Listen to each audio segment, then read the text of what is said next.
200 साल पुराना ये गुरुदेव अपने तपस्या में लीन था। उसी समय पता चला कि मेरे धरती से जाने का समय हो चुका है, क्योंकि गुरुदेव तपस्या की शक्ति से ईश्वर से बातें कर सकता था। तभी कई वर्षों से सेवा कर रहे अपने सेवक को बुलाया और बोला, भगवान शिव का बुलावा आ चुका है, इसलिए मेरे जाने से पहले तुम मुझसे वरदान मांग सकते हो। तभी सेवक ने कहा, मुझे आपके जैसा तंत्र विद्या का अभ्यास करना है। इसलिए गुरुदेव उसे एक किताब देते हुए बोले, इसे भगवान शिव का महाप्रसाद समझो। इसमें तंत्र विद्या की सभी ज्ञान छुपा है, लेकिन इसे गलत प्रयोग करने से तुम्हारी मौत हो जाएगी। गुरु के जाने के बाद सेवक उस किताब का ज्ञान प्राप्त करके एक तांत्रिक बन जाता है और किताब में लिखे ज्ञान को गुरु के मना करने के बावजूद तांत्रिक गलत उपयोग करने लगा। इसलिए गुरु के कहे अनुसार उसकी मौत हो जाती है। कई वर्ष बीतने के बाद प्रमोद अपने दोस्तों के साथ वीडियो शूट करने इसी हवेली में आ गया। वीडियो शूट के दौरान इन लोगों को गुरुदेव का दिया हुआ वही किताब मिल जाता है। सुबह होने के बाद सभी लोग बैठकर बातें कर रहे थे। उसी समय ये किताब अचानक से गिर जाता है, इसलिए किताब उठाकर उसे पढ़ने लगे और किताब में लिखे तंत्र विद्या को करने का फैसला करते हैं। किताब को पढ़ना शुरू कर दिया। इस किताब में कई प्रकार का तंत्र विद्या लिखा गया था, इसलिए एक तंत्र विद्या को आजमाने का फैसला करते हैं। सुबह होते ही बिल्ली को लेकर एक गौ माता के पास ले जाकर उसके आंखों में बिल्ली को दिखाने लगे, क्योंकि किताब में लिखा था कि एक बिल्ली को गौ माता की आंखों में दिखाने से बिल्ली की आंखों में आंसू आ गया तो माया देवी का दर्शन हो जाएगा और जो मांगोगे वो प्राप्त हो जाएगा। गौ माता की आंखों में दिखाने पर बिल्ली की आंखों में आंसू नहीं आ रहा था। तभी इन लोगों को देख अघोरी बाबा हंसने लगे और बोले, क्या तुम लोग तांत्रिक विद्या सीखना चाहते हो? ये लोग बाबा की बातें सुन डरने लगे और बाबा को सब बता देते हैं। इसलिए बाबा बताता है कि गांव में घूमने वाले ये साधारण बिल्ली से माता का दर्शन नहीं हो सकता। उसके लिए जंगल में रहने वाले देवांगन बिल्ली चाहिए, जो आसानी से किसी को नहीं मिलता है। अघोरी की बातें सुन ये लोग वहाँ से चले जाते हैं। घर आने के बाद फिर से किताब निकालकर दूसरा तंत्र विद्या पढ़ने लगे, जिसमें लिखा था, अमावस्या के दिन नींबू को हाथ में लेकर एक कब्र में बैठकर 108 बार किताब में लिखा मंत्र को पढ़ने से नींबू में आत्मा प्रवेश कर जाएगी और वह आत्मा एक जीन की तरह काम करेगा। इसलिए ये लोग कब्र में जाने का फैसला कर लेते हैं।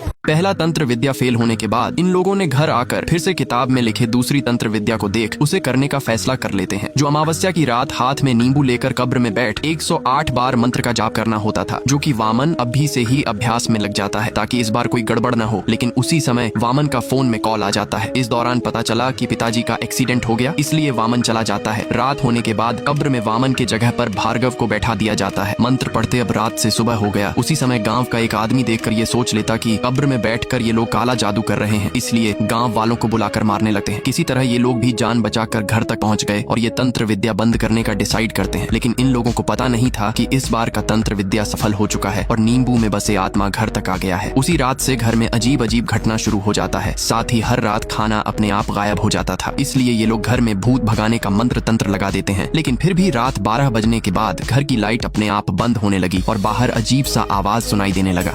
शमशान में तंत्र मंत्र करने के बाद इन लोगों के साथ अजीब सा घटना शुरू हो जाता है। रोज रोज अब इस चीज से परेशान हो चुके थे। हर रात की तरह आज भी इन लोगों का खाना गायब हो चुका था, इसलिए आज घर में कैमरा लगाकर बड़ा स्क्रीन में देखने लगे। तभी अचानक से अलमारी खुल जाता है और उसमें रखे नींबू अपने आप चलकर वामन के कपड़े में आकर रुक जाता है। उसी समय वामन किचन में जाकर खाना निकालने लगा और जमीन में डालकर एक राक्षस की तरह खाने लगता है। वामन को ये सब करते हुए सभी देख रहे थे। खाना खत्म होते ही नींबू उस कपड़ा को छोड़ वापस अलमारी में आ जाता है। असल में ये सब नींबू में बसे आत्मा की वजह से हो रहा था, लेकिन अभी तक इन लोगों को पता नहीं था, इसलिए फिर से खाना लाकर रख देते हैं, ये देखने के लिए कि इस बार कौन खाता है। लेकिन अलमारी खुलकर फिर से नींबू निकल जाता है। तब जाकर इन लोगों को पता चला कि नींबू में आत्मा प्रवेश कर चुका है। अब नींबू भार्गव का कपड़ा में जाकर रुक गया, जिस कारण भार्गव के शरीर में आत्मा प्रवेश कर फिर उसी तरह से खाने लगा है। खाना खत्म होने के बाद नींबू उसी तरह अपने स्थान पर चला गया, जिस कारण भार्गव को कुछ याद नहीं होता। खाना गायब होने की वजह से भार्गव गुस्से में और खाना लाकर रख देता है, ये जानने के लिए कि हर रात खाना कौन खा जाता था। उसी समय अलमारी से नींबू निकलकर अपने आप चलकर भार्गव के कपड़े में रुक जाता है, जिस कारण भार्गव खाना लाकर खाने लगा। तब जाकर ये लोग समझ गए कि तंत्र विद्या के कारण नींबू में आत्मा प्रवेश कर चुका है और भूख लगने पर हम में से किसी एक को वश में करके अपना भूख मिटा लेता है। इसलिए विनोद ले जाकर उसे दूर फेंक दिया। लेकिन घर लौटते वक्त नींबू फिर से विनोद के साथ आ जाता है। इसके बारे में विनोद को पता नहीं था। नींबू को घर में देख सभी लोग डर जाते हैं। तभी गुस्से में आकर विनोद का दोस्त उसे फिर घर से बाहर फेंक देता है। इस वजह से नींबू एक मरे हुए लाश में गिर गया। उसी कारण से मृत व्यक्ति जीवित हो जाता है और फिर घर में आकर खाना खाने लगता है। इसलिए अगले दिन बाबा के पास जाकर सारी बात बता देते हैं। बाबा उन्हें अनाज देकर नींबू के चारों ओर फैलाने को बोल दिया। बाबा के कहे अनुसार नींबू के चारों ओर फैलाने पर नींबू बाहर नहीं निकल पा रहा था। लेकिन एक दिन वामन का भाई आकर इस नींबू को जूस बनाकर पी जाता है, इसलिए आत्मा अब इसके शरीर में घर बना लेता है।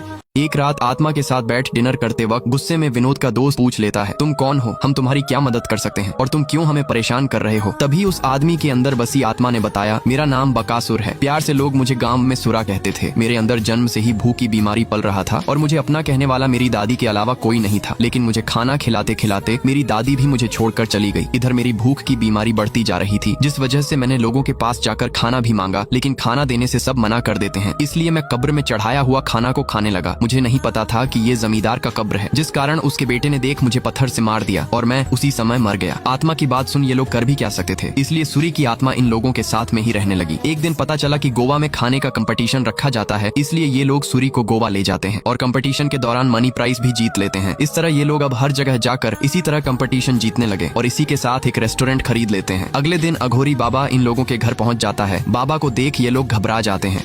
200 साल पुरानी सूरी आत्मा की कहानी सुनने के बाद इन लोगों के पास सूरी को साथ रखने के अलावा कोई चारा नहीं था। धीरे धीरे सूरी के साथ सबका करीबी बढ़ता गया, लेकिन एक दिन अघोरी बाबा घर पे आकर ये कहने लगा, तुम लोग इस आत्मा को घर में रखकर गलती कर रहे हो। इसे घर में रखकर स्वार्थी मत बनो, ये एक आत्मा है। इसे अगर मोक्ष प्राप्त नहीं मिला तो अच्छाई के साथ साथ बहुत जल्द बुराइयां भी देखने को मिल जाएगा। अब अघोरी बाबा आत्मा के लिए एक ताबीज देते हुए बोले, इस ताबीज को उसके कलाई में बांध देना। इसलिए सोने समय इस ताबीज को चुपके से जाकर बांध देते हैं और रात होने के बाद एक मौलवी बाबा के पास ले गए ताकि इस आत्मा को मोक्ष प्राप्त मिल सके। लेकिन पता चला कि मौलवी बाबा अभी घर पे नहीं है, कल तक का इंतजार करना पड़ेगा। सुबह होने के बाद मौलवी बताया कि ये एक अनाथ की तरह मर गया है, इसका क्रियाकर्म करने वाला कोई नहीं था, इसलिए ये धरती में ही रह गया। विधि पूर्ण करने के लिए मौलवी अपने ब्राह्मण दोस्त के पास भेज दिया। सूरी सब कुछ जान चुका था कि ये लोग मुझे भेजने के लिए ये सब कर रहे हैं। इसी के साथ सूरी ने भी बोल दिया, मुझे भेजने का रास्ता मिल गया क्या। सूरी की बातें सुन सभी सैड मोमेंट में चले जाते हैं, क्योंकि सभी को पता था कुछ समय बाद सूरी की आत्मा हमेशा के लिए चला जाएगा।